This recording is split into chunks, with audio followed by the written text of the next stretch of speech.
Hello and welcome again everybody to Principles of Reinforced Concrete, and in today's video lecture we would be discussing about doubly reinforced beams. So doubly reinforced beams. So for our past lessons before, redundant but for our past lessons, we have designed and analyzed singly reinforced beams. And in those lessons, in designing our singly reinforced beams, we have followed these typical steps. So in those lessons, we have assumed our trial section. We underwent load analysis, structural analysis, input of material properties, and our main focus before was the determination of the required number of rebars. So it is to be in this step wherein you would be solving for the raw required. And from your raw required, you can now solve for the AS required by multiplying your raw by BWD. And from your AS required, you can now solve for the total number of rebars. So N rebars. So as a review once again, your raw is equal to AS divided by BWD. And cross multiplying that, your AS is to be equal to raw BWD. So by multiplying BWT by raw required, you can now solve for AS required. And by dividing the total, the area of one rebar, so pi over 4 times dB squared, you can now solve for the total number of rebars required for that scenario. Okay, so once again, you have solved for here your AS required. And if you can see here, we also have our limits. So for our limits, we have here your raw minimum and your raw maximum respectively. So for your raw minimum, you can solve for here the AS minimum or the minimum steel area, and from your raw maximum, whichever the case may be, if you would be considering NSCP 2015 or if you would be considering raw max for tension controlled, so whichever the case may be, you can now solve for AS maximum. So kapag meron ka ng raw max, just multiply BWD, you can now solve for AS maximum. Okay, so for example that you already have your AS required, so you would now be comparing them to your AS minimum and your AS maximum respectively if it is within the limit. Okay, so for example that this is to be your AS required, so let's say that you have already solved for this, you would now be comparing it with your AS minimum. So for example that your AS minimum is greater than your AS required. So that means your AS required is not within the limit already. So what you will be doing here is very simple. Just use this. So this is now to be your AS. So this one would govern. But if let's say that your AS required is to be greater than your AS minimum, but it is to be less than your AS maximum, so that means that your AS required is within the limit. That means you will now be using AS required as your AS. Okay, but what if that your AS required is greater than your AS max? So will we do this idea here wherein we will be using AS max? So no. Because let's say that your AS required is to be 5,000, for example, and your AS max is to be 3,500. If you will be resolving your section or the nominal strength of your section using this AS required here, it will be inadequate already because your required is to be 5,000, and if you would be choosing a smaller AS, then it means that it will not be adequate any longer. Okay, so if this is to be the case, guys, so if AS required is now greater than AS maximum, what we will be doing is that we will be increasing the section property. So for example, guys, that this is to be your section property. So of course, it would be having a certain BW and D. So let's say that this is to be your AS, this is to be your value for your D, this is to be your BW. For example, this is to be 300. Let's say this is to be 400 just for pretend. And let's say that your raw is to be greater than your raw max, or your AS is to be greater than your AS max. That means that this is not adequate. So by the way, guys, so for your AS maximum or your raw maximum limits here, so these limits ensure tension control. So tension control. So once again, it is a measure for you to check that your section will not undergo compression failure or brittle failure. So according to the code, you cannot design a certain concrete that that is a compression controlled one. So compression controlled. So once again, this is not allowed. Okay, so moving forward, so where was we? So if this is to be the case, so if your AS is to be greater than your AS maximum, what you can try at first, so you can try this, so you can increase your trial section. So instead of using 300, maybe use 400. And for your 400 here, so sorry, this should be 400. So maybe increase this to 500. Then resolve. Then your AS or your AS required would now become lower. And check if it is now within the limit. And etc. So if it is still not adequate, then increase again the section properties and etc. up until you satisfy the limit. You satisfy that your AS maximum should be greater than your AS. Okay, but what if, guys? So what if we cannot change the section property any longer? So for example, that for a particular section, so let's say that this is to be your section. So for example, that the value for your D, so let's say that this is to be your AS once again, this is to be the value for your D, and this is to be the value for your BW. So what if, guys, that your BW and D are fixed? So when I say fixed, what I mean here is that their properties cannot be changed. So what we will be doing here is that we will now be introducing our compression, our compression rebars. So the main idea here is that we will be strengthening the compression side, so compression. So we will now be increasing its strength to ensure that the failure is to be at the tension side. So palakasin natin ngayon itong compression natin so that if there are to be failures, it will be at the tension side. Thus, it will now be tension controlled. So the idea is as straightforward as that. So in Tagalog, in Filipino, kapag lumagpas na tayo sa raw maximum and medyo nag-aalangan na kasi pag lumabas na ng raw maximum, may pag-asa na siyang maging compression controlled. So in Tagalog, once again, palakasin natin ngayon yung compression, para pag masisira man siya, doon sa tension side masisira. So that is to be the main principle or the main idea of our doubly reinforced concrete beams. Okay, so guys, take note. So let's say that we would be having a certain section here. So guys, do not forget about this. So let's say that this is to be your concrete section, reinforced concrete section. Of course, you have your, let's say, your tension bars. So let's say that this is to be a positive moment. So tension bars here, and let's say that we have our compression bar here. Okay, so we have a compression bar and we have tension bars. Take note, guys, that even though that you have here your compression bars, it does not necessarily mean that your section is a DRB or a doubly reinforced beam.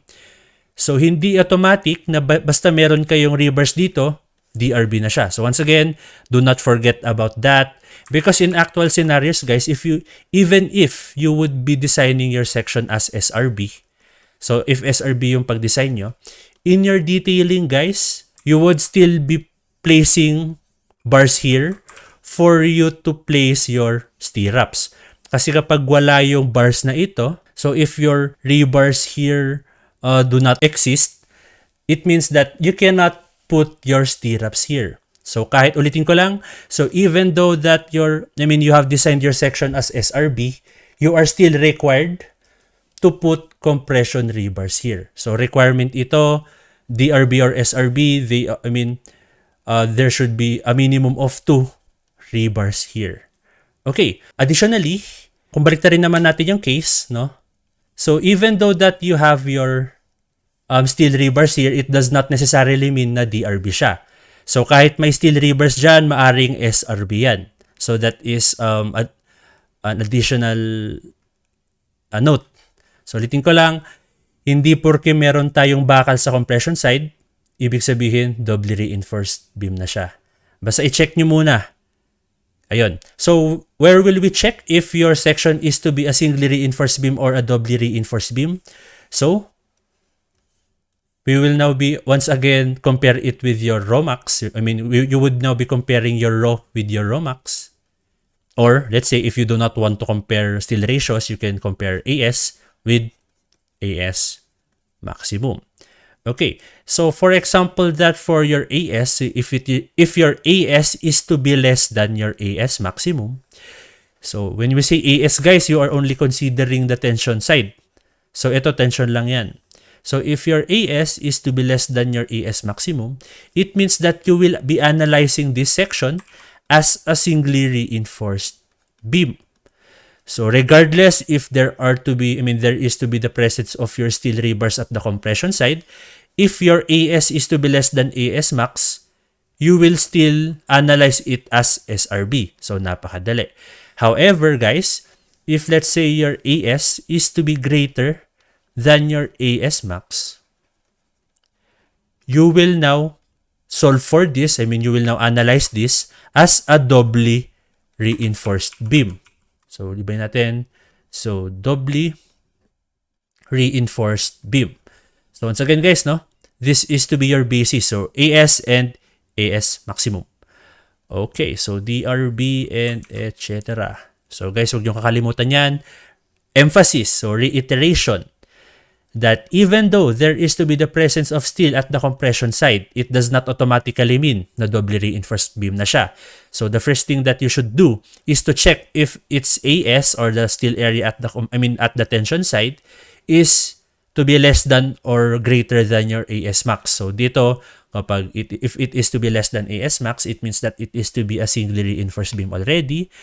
And if AS is to be greater than AS max, it means that it is to be a doubly reinforced beam. Okay, so proceeding, guys. So what is to be the main idea for your doubly reinforced beam? So this one right here is to be an example of a doubly reinforced beam. So we have here your compression steel area, and we also have our tension steel area. So for the compression area or the compression steel, those are to be in terms of AS prime.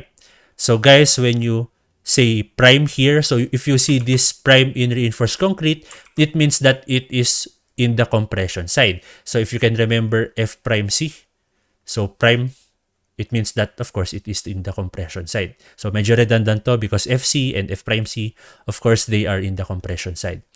Okay, additionally, guys, since we have this new entity which is AS prime, we would also have a new entity D prime. So D prime, so this is to be the effective depth of your compression rebars. And aside from that, guys, wala naman ng ibang nagbago, no? So, ayun. Ay, guys, meron pala. Since you already have your AS prime here, and if you would be getting the strain here, so if there is to be the presence of the strain here, this is now to be your strain S prime. So, there. And as for the others, so parehas pa rin. So get the centroid, and that is to be the location of your ASFS. Then your AS is to be the area of the tension steel, and your FS is to be the stress at the tension steel. And you also have here your A, the value for your C, the value for your D, the value for your DT, and the value of your D prime. So take note, guys, that the value of your D, so I did not emphasize this last meetings. So the value of your effective depth D, that is to be measured from the furthest compression fiber up until the centroid of your steel. So as you can see here, this is to be your steel. Then if you would be solving for that centroid via Varignon's theorem, it is to be located here. And voila. So ayun lang yun, guys. So this is to be the value for your effective depth D.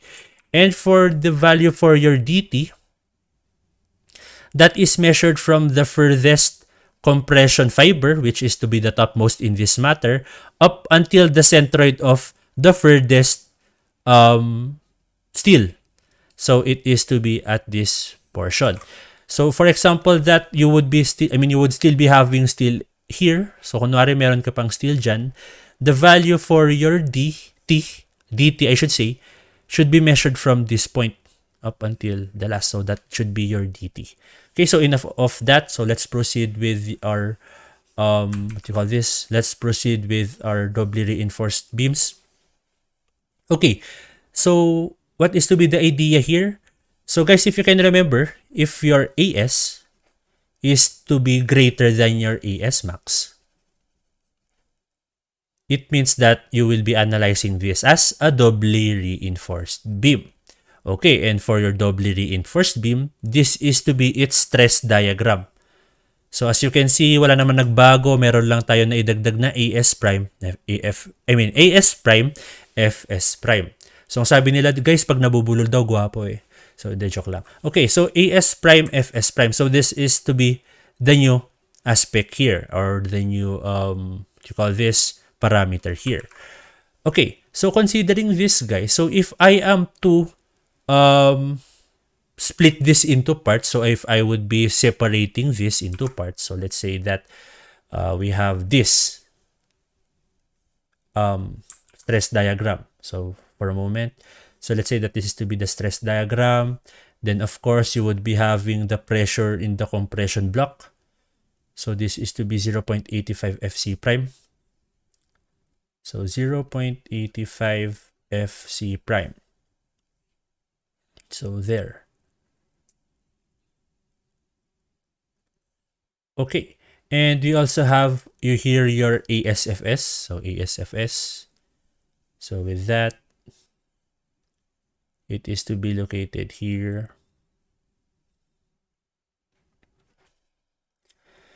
So this is to be for your ASFS. So this is for your singly reinforced beam. So by the way, guys, for your what do you call this? For your doubly reinforced beams, that is basically the addition of. So here. So drawing ko na lang. Di ko alam pa paano sabihin yan eh. So ito, so for example, that this is to be your doubly reinforced beam once again. This is basically equal to its singly reinforced beam counterpart. So singly reinforced beam counterpart. So it would be, so I think it is better if I would be drawing it like this. So for a moment. So this is to be your AS prime. And this is to be your AS. Okay, so with that, guys, so you have here your AS. So this is for your singly reinforced beam. However, since this is to be a doubly reinforced beam, we would be adding, so it is to be this plus what do you call this, your excess AS, then your AS prime. Okay. So there. And once again, guys, so reiteration for the nth time, that for your AS, if it is to be greater than your AS maximum, this is now to be a doubly reinforced beam. Because if it is to be less than your AS maximum, of course, that is to be a singly reinforced beam already. So in other words, guys, for your singly reinforced beam, the maximum steel area it can have is to be AS max. So what that means is that this should be AS max. And for the excess, it will now go here. So if that is to be AS max, this is now to be your AS1. So for example, guys, so just like our example a while ago, so let's say that your AS is to be equal to 5,000 millimeters squared. And let's say that your AS maximum is to be, let's say, 3,500 millimeters squared. So reiteration, guys, this is just an example. So let's say that this is to be it. And as you can see, your AS is to be a lot greater than your AS max. And for your singly reinforced beam, it can only have your AS max. So what that means is that in this area, this is to be 3,500 millimeter squared. So There. And for your for your AS1, since your AS max is to be 3,500 and it is already designated here at the SRB, it means that for your AS1, that should be equal to 1,500 millimeter squared, because 5,000 minus 3,500, so 1,500 millimeter squared is to be the excess here already. So that is to be the main idea here. And guys, to maintain equilibrium, if there is to be that AS1 here, we would now be countering it with the introduction of our AS prime. Okay, so going back here. So take note guys that this block here is to be this. So ito yan. So ito yung stress diagram niya. And for this block, for that block, you already have here, so maglagay lang ng plus dito. So plus, and let's say that this is to be the strain diagram here. And this is to be the steel area of, the effect of the steel area at the second one. So let's say that is to be AS FS, and you already have here your AS FS or AS2. I think it is better if you would be designating this as AS2. So this is to be your AS max FS. And let's say that this is to be AS2 already or AS1. Well, basta naintindihan nyo yung point, but this is not to be your AS1. And if you would be adding this, of course, it would not be under equilibrium any longer if you want it to be tension controlled.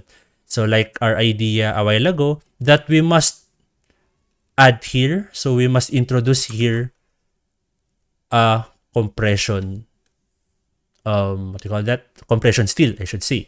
And with that, this is to be your AS prime and FS prime. Once again, for us to maintain equilibrium if we want to have a tension controlled section. Okay, so that is basically it guys. So ito lang siya.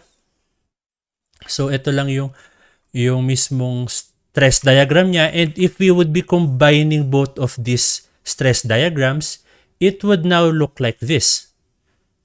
So as you can see, your ASFS, this is to be the combination of your AS max plus your AS1 or AS2, whatever the case may be, and this is to be your ASFS prime.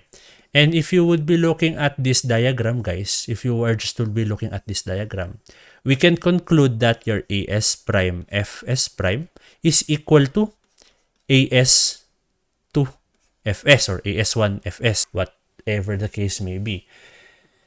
So, ayan. Okay, so now let us derive some usable equations. So, for a moment. So, paano ba to i-erase? So, I will just be erasing this. And I will be resizing this so that we would be having space. Okay. So, as you can see, guys, for our... Wait, I will just be resizing it. Okay, so as you can see here, for your strain diagram, it is basically the same as with before. So I wouldn't be deriving any longer. So for the value for your C, similar triangles, we can arrive at an equation of 600D divided by 600 plus Fs. So this was already derived in the lessons before. And for the value for your Fs using this equation, so cross multiplying and etc., basta solving for Fs, your Fs is equal to, so 600 times D minus C divided by C. So all of you should be familiar with this already, since you use this equation for you to solve for, for you to compare it with Fy, which is, with Fy and Fs equal to 1000. But enough of that, since you are already done with it. So I will just be copying this to the next slide since I do not have any space. Okay, so once again, this is basically the equation that we have been using before, which is still applicable here because there are no changes in the strain diagram. It's just that we would be having this new strain S prime. So let us now use that strain S prime for us to solve for C, for example. So if this is to be for your value for C, teka, ano nangyayari dyan? Oops, guys, we have an error here. The value for your C should be the whole of this. So ito dapat yung C, guys. So that should be the whole value for C. And not just up until this part. And take note, guys, that this is to be your D prime. Okay, so by ratio and proportion, similar triangle. So I would be considering C. So by the way, I would be considering C. So C divided by, so this is to be the bigger triangle. And the value here is to be strain U. And according to NSCP, this is to be 0.003. So with that, guys, C divided by, so I think it is better if I would be writing strain U first. So mamaya na natin gawing 0.003. So strain U, so that is for the bigger triangle. And for the smaller triangle, that is to be this one. And that is to be C minus D prime. So C minus D prime divided by this. So strain S prime. So similar triangles lang yun, guys, no? So for this fraction, it came from this triangle. So once again, similar triangles. Okay, so moving forward, guys. So let us now solve for the value for C using this equation. So C is, cross multiplying. So you will just be cross multiplying this. So from that, guys, this is now C times strain S prime is equal to C minus D prime times strain U. Then cross multiplying once again. This is to be strain U C minus strain U D prime. Then collecting your value for your C at one side of the equation. So let's say I would be transposing this to the other side, and I will put all of the value of C at the right side. So from that, guys, this is now to be equal to strain U D is equal to strain U C minus strain S C, or C strain S. And from here, guys, so strain U D is equal to, so factoring this out, factoring out C. So C is equal to, C times strain U minus strain S. So from that dividing both sides of the equation by strain U minus strain ES, strain S, our C, value for C, is now to be equal to strain U times D, divided by strain U minus strain S. So by the way, guys, this should be D prime. So D prime pala to. Nakalimutan ko na yung sulat. So D prime. So with that, guys, we already have our first equation. So that is a new equation that we can use here. So ito yung, so this is to be the value of C. I'm sorry. So this is to be the value of C if you are, if you have the value for your strain S prime and the value for your D prime. Okay, so if you would be substituting these values to this, so di ko kasi may move to, so I would just be putting an arrow here, which is kind of irritating. So dyan na lang. So I will be substituting strain U with 0.003. So this is according to the NSCP. So with that, guys, your C is now to be equal to 0.003 D prime divided by strain U, which is 0.003 minus strain S.